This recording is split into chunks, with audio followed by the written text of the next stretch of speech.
अस्सलाम वालेकुम, मेरा नाम सफ़ा मुश्ताक है और हम जो है वो इस वीडियो में क्लास 10th की जनरल साइंस पढ़ रहे हैं। उसका हम लोग चैप्टर नंबर 11 लास्ट चैप्टर हम जो है वो space and the nuclear program in Pakistan, ये हम जो है वो पढ़ेंगे।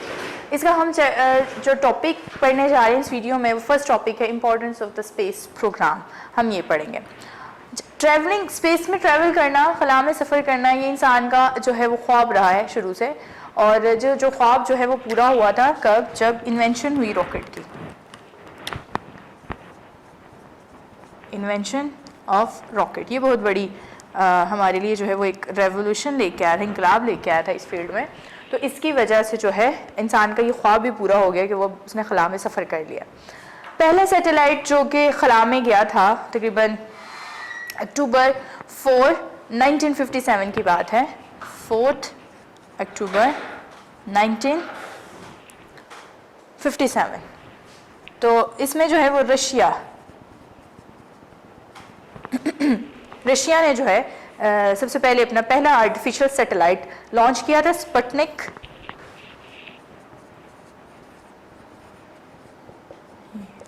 1। ये इसने जो है वो लॉन्च किया था स्पेस में रॉकेट के थ्रू, जिसने फिर स्पेस का इरा स्टार्ट कर दिया। यहाँ से हमारा खला का जो सफ़र है वो शुरू हुआ। 1000 स्पेस क्राफ्ट जो हैं वो हम लॉन्च कर चुके हैं स्पेस में अब, और उनमें से ज़्यादातर जो है वो अर्थ के गिर्द रिवॉल्व कर रहे हैं कॉन्टीन्यूसली। और ये जो है वो वंडरफुली इसने हमारा आइडिया जो है वो मैन का, वो अर्थ के अबाउट, यूनिवर्स के अबाउट चेंज करके रख दिया है, क्योंकि अब हम सोलर सिस्टम के तकरीबन तमाम प्लैनेट्स के बारे में डिटेल जानते हैं। यूनिवर्स के बारे में बहुत ज़्यादा चीज़ें हमारे लिए, बहुत ज़्यादा राज जो है वो खुले हैं इंसान के सामने, तो उसने टोटल उसका नज़रिया जो है वो चेंज करके रख दिया। इसके अलावा स्पेस प्रॉब्स हैं कुछ, वो भी भेजे हैं। स्पेस प्रॉब्स किसको कहते हैं? स्पेस प्रॉब्स जो होते हैं ये रोबोटिक होते हैं, यानी कि ये रोबोटिक स्पेस क्राफ्ट्स हैं, और ये रिवॉल्व नहीं करते उसके गिर्द, अर्थ के गिर्द या किसी और प्लैनेट के गिर्द। इसको इस्तेमाल किया जाता है मतलब चीज़ों को खोजने के लिए, उनका इनर मिनरल्स वगैरह को, और बाकी जो चीज़ें हैं बाकी प्लैनेट्स में उनको खोजने के लिए, उसका इल्म जो है वो इंसान तक पहुंचाने के लिए हम इसको इस्तेमाल करते हैं। ये हमारे लिए वो इन्फॉर्मेशन को लेके आता है।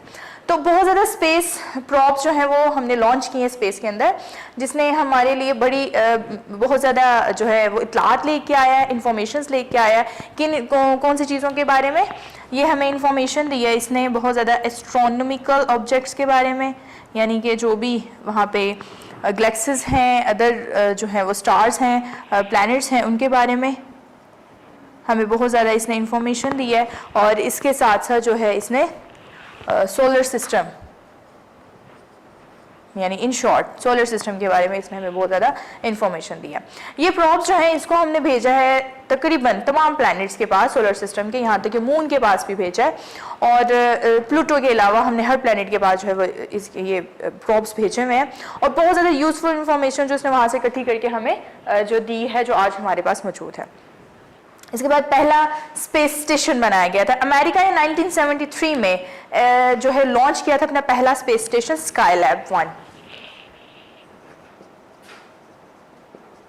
इसने पहला स्काईलैब 1, ये इसका पहला स्पेस स्टेशन था जो कि इसने बनाया था तकरीबन 1973 में।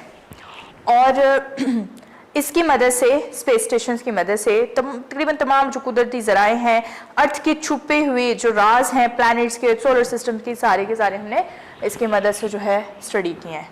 यानी हमारे पास बहुत ज़्यादा हिडन रिसोर्सेस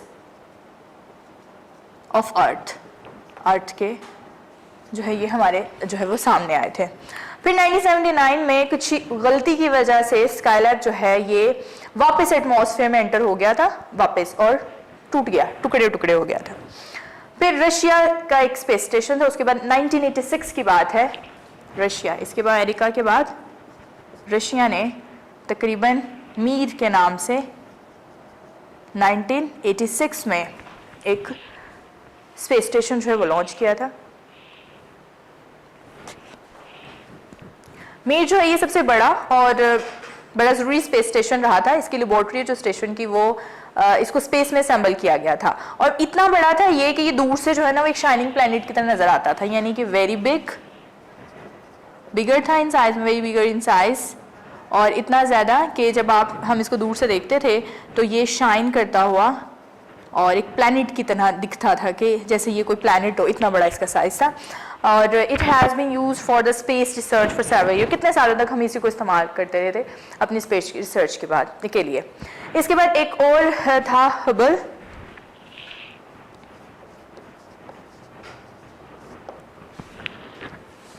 ठीक है। तो हबल जो है ये अप्रैल 24, 1990 की बात है। हबल स्पेस टेलीस्कोप ये लॉन्च किया गया था स्पेस के अंदर, इसकी मदद से भी with the help of space shuttle की मदद से, ठीक है। इसको हमने लॉन्च किया था, किसकी वजह से पहुंचाया था वहाँ पे? स्पेस शटल की। स्पेस शटल क्या होता है अभी हम इसके बारे में बात करते हैं।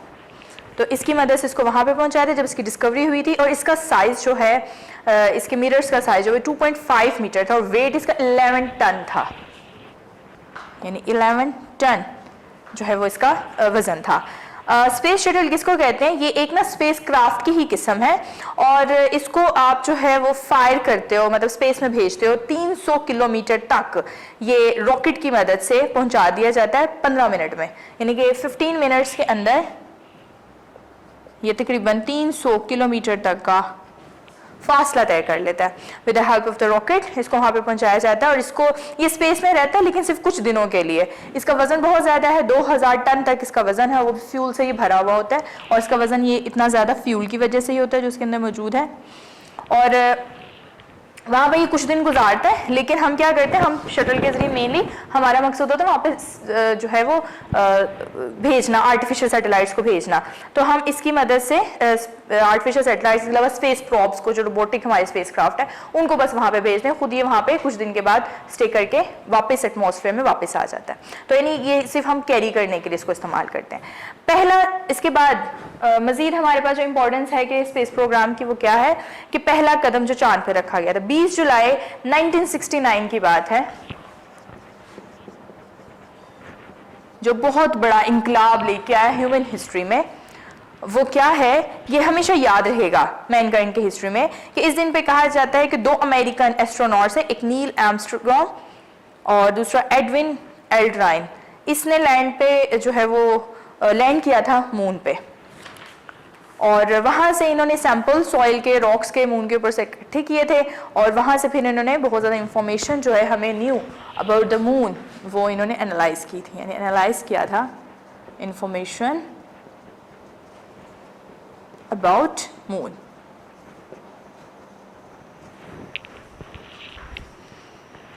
इसके बाद हम जो है वो आर्टिफिशियल सैटेलाइट के बारे में देखते हैं और आर्टिफिशियल सैटेलाइट के हम जो है वो यूजेस को पढ़ते हैं। Uses of artificial satellite. तो इसके यूजेस देखने से पहले हम देख लेते हैं कि आर्टिफिशियल सैटेलाइट कैसे कहते हैं कि इसको सैटेलाइट की बात करें, anything that revolves around the earth is called a satellite. हर वो चीज़ जो ज़मीन के गिर्द रिवॉल्व करती है हम उसको सैटेलाइट बोलते हैं। इसका मतलब ये हुआ कि मून भी एक सैटेलाइट है, moon is also satellite but it is a natural satellite, ये कुदरती सैटेलाइट है। इसी तरह से कुछ आर्टिफिशियल हमने खुद जो है वैसे सैटेलाइट जो है वो भेजे हैं जो कि अब ज़मीन के गिर्द जो है वो रिवॉल्व करें। अब तो उनकी तादाद थाउजेंड्स में हो चुकी है। तो वो क्या करते हैं कि इसके इर्द गिर्द रिवॉल्व कर रहे हैं, उनको हम आर्टिफिशियल सैटेलाइट्स का नाम देते हैं। अब क्या क्या हमारे पास उसके हैं यूजेस के साइंटिस्ट ने मेक प्रिडिक्शंस वेदर के बारे में, क्लाइमेट के बारे में आर्टिफिशियल सैटेलाइट की मदद से हमारे लिए इजी हो गया। यानी जो प्रिडिक्शंस हैं अबाउट वेदर एंड क्लाइमेट, मौसम के बारे में और क्लाइमेट के बारे में जो प्रिडिक्शंस हैं लगाना कि बारिशों के बारे में, साइक्लोन्स के बारे में बता देना या कोई ऐसा तूफान वगैरह आना है, इसके बारे में प्रिडिक्शन लगा देना हमारे लिए आसान हो चुका है आर्टिफिशियल सैटेलाइट जो हमने लॉन्च किए हैं स्पेस में। आर्टिफिशियल सैटेलाइट से हम लोग क्लाउड की बनने तस्वीरें, cloud forming, cloud making pictures, ये हमें कलेक्ट हो जाती है जिससे हमें पता चल जाता है कि बारिशों की क्या सूरत हाल है, कब होंगी। और इसके साथ साथ जो है वो हम लोग, जैसे हमने पहले बात की कि साइक्लोन्स के बारे में भी टाइम से पहले जो है, और उसकी स्पीड क्या होगी, डायरेक्शन कौन सी होगी, मुल्क के दुनिया के किस हिस्से में ये आने वाला है और वहाँ पे किस स्पीड के साथ आएगा, किस टाइम पे आएगा, ये सारी चीज़ें हम प्रिडिक्ट कर लेते हैं। इसके बाद कुछ आर्टिफिशियल सैटेलाइट कम्युनिकेशन सैटेलाइट है, इसने हमें फैसिलिटेट बहुत ज़्यादा किया है कम्युनिकेशन।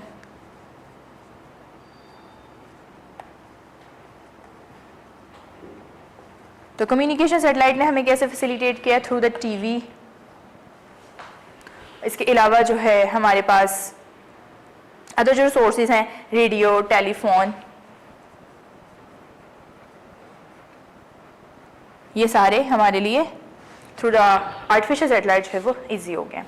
इसके बाद इन सैटेलाइट से साइंटिस्ट जो है वो, उनको ये बात बहुत ज़्यादा कुछ पता चला है डिफरेंट गैलेक्सीज के बारे में, स्टार्स के बारे में, प्लैनेट्स के बारे में, और इसके अलावा ब्लैक होल के बारे में, यूनिवर्स में इनको बहुत ज़्यादा पता चला। यानी हमें जो है वो हिडन थिंग्स के बारे में पता है, ऐसी चीज़ें छुपी हुई जो हम ऐसे पता नहीं लगा पाए, स्पेस में जाके हमें उनके बारे में पता चला, इन सारी चीज़ें। फिर एक और बहुत कॉस्मिक रेस के बारे में और उनका जो इफेक्ट है उनके बारे में। कॉस्मिक रेस किसको कहते हैं?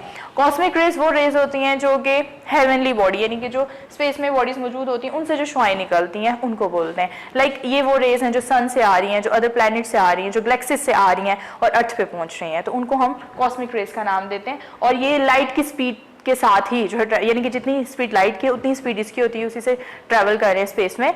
तो हम इनका यूज़ वगैरह पढ़ते हैं कि हम इनको यूज़ कैसे कर सकते हैं, इसके अलावा इनका इफेक्ट क्या है, ये सारी चीज़ें भी हमें अब पता चली हैं थ्रू द आर्टिफिशियल सैटेलाइट। तो इसका मतलब ये हुआ कि इसने बहुत बड़ा इंकलाब जो है वो ह्यूमन लाइफ में, ह्यूमन हिस्ट्री में जो है वो पैदा कर दिया। इसके बाद जो है वो हम देखते हैं रॉकेट के बारे में। रॉकेट किसको कहते हैं और ये चलता कैसे है? रॉकेट की मदद से हमें बहुत ज़्यादा हेल्प मिली है इन सारी चीज़ों में। स्पेस रॉकेट फ्यूल जो उसके अंदर मौजूद होता है, उसके अंदर लिक्विड गैस, लिक्विड ऑक्सीजन होती है और लिक्विड ऑक्सीजन के साथ जो है अदर गैसेस होती हैं उसके अंदर मिक्स, और इसका जो फ्यूल है वही इसका मेजर पोर्शन होता है। 60% वेट इसके फ्यूल का होता है, 40% वेट इसकी बॉडी का होता है। और जब ये लॉन्च किया जाता है तो क्या होता है कि इसके नीचे से वो होता है, स्मोक एमिट होता है, एक्सपेल आउट होता है, और वो जो स्मोक एक्सपेल आउट होता है वही इसकी फोर्स होती है जो इसको ड्राइव एंड फोर्स प्रोवाइड करती है, और ये आगे को जो है वो उसके रिएक्शन में जो है वो मूव करता है स्ट्रेट। तो इसके बाद जो है दो चीज़ें थी, एक मेट्रोलॉजी है एंड क्लाइमेट है। इससे पहले आपको वेदर और क्लाइमेट में फ़र्क बता दूं मैं। वेदर किसको कहते हैं?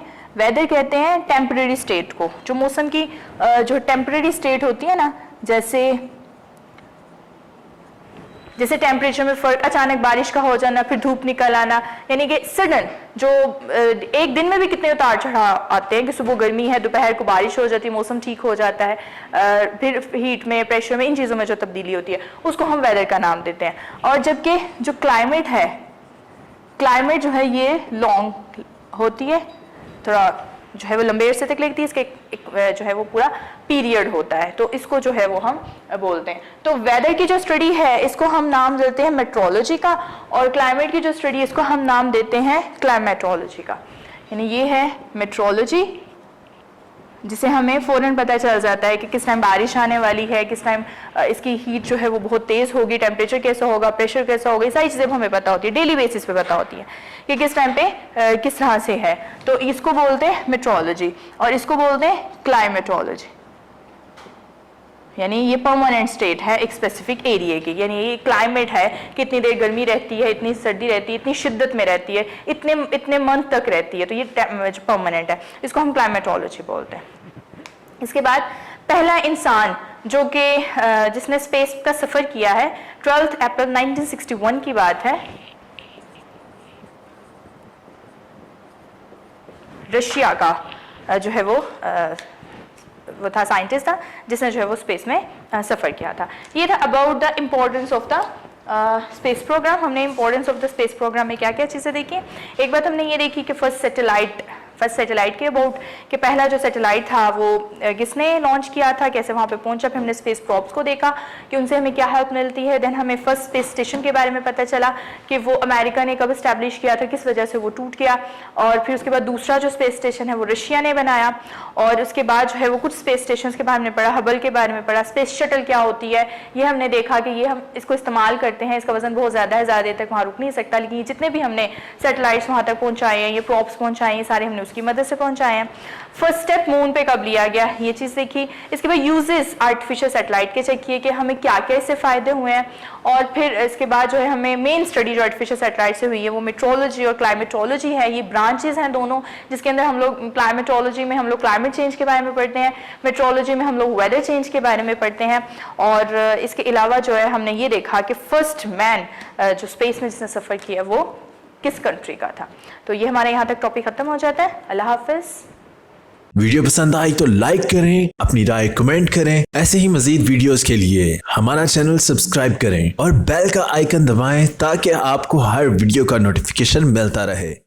तो इसके अलावा नीचे उन्होंने आपको एग्जांपल्स दी हुई हैं आपकी बुक में कि न्यूमरस ब्रीड्स हैं, शिप हमने बनाई है, गोट बनाई है, काऊ, हैन, एक्सेट्रा, ये सारे जानवर हमने बनाए हैं। और ये हमने क्यों किया है, क्योंकि किसी की हमें वूल चाहिए थी, बहुत अच्छी थी, मीट चाहिए था, मिल्क चाहिए था, एग्स भी बहुत जो है कुछ जो है वो जानदारों के अच्छे थे, उनमें अंदर प्रोटीन बहुत ज़्यादा थी।